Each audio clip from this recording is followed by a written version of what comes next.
Hey everybody, it's Tim. Are you ready to be queer without fear? I've got something I want to talk to you today specifically about hypervigilance.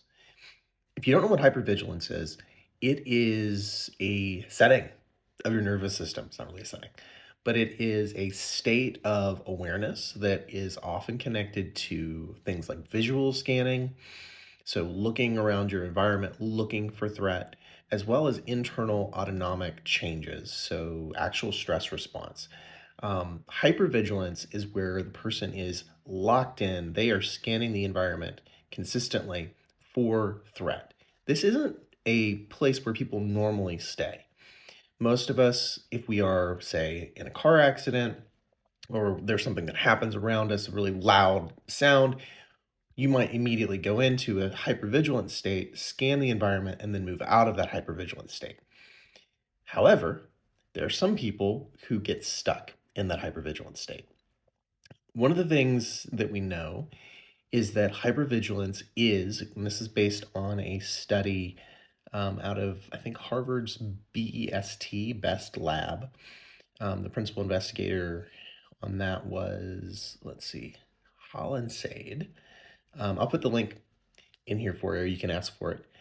But essentially, what they found was that hypervigilance is something that predicts in queer adults, it predicts 2 years before it happens, predicts that they're going to have things like anxiety, depression, PTSD.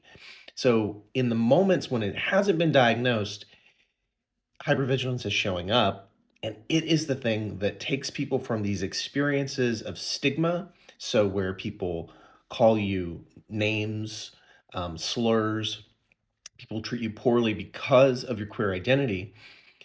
And when I say poorly, I mean like significant things like bullying or actual danger, okay? As well as consistent, just the drip, drip, drip of microaggressions. This hypervigilance that gets developed because of these events eventually turns into or can turn into significant psychopathology. That's a fancy word of saying psychological disorder. Things like depression, anxiety, PTSD. What's really interesting to me is that most people who are in a state of hypervigilance may not actually report that they feel anxious. So their stress response may be up, they may be scanning the environment, but not realize I'm in a heightened state, especially if you're in this state consistently. So this is one of the things I see in my clinical work is that people who have PTSD who come to me for trauma therapy, oftentimes they're totally unaware of the fact that they are in a heightened physiological state. They may be aware that they're looking for danger, but they don't experience it in their body as feeling like completely overwhelmed. They may be they may feel cool, calm, and collected, but their body's telling a different story. This is why I work with people to initially, the very first step that we do in my coaching work is to give you tools to get rid of that constant hypervigilant state where you can slow down when you get home. When you walk through the door, you're not replaying things at work. When you're at work, you're not constantly scanning your environment for threat that isn't there. Okay? We're not trying to say there isn't threat. We're just saying, look, you need to be able to tell, is there threat, is there not threat, and get your nervous system out of a hypervigilant state so that you can have the life that you want. If you're interested in this, comment reset down below.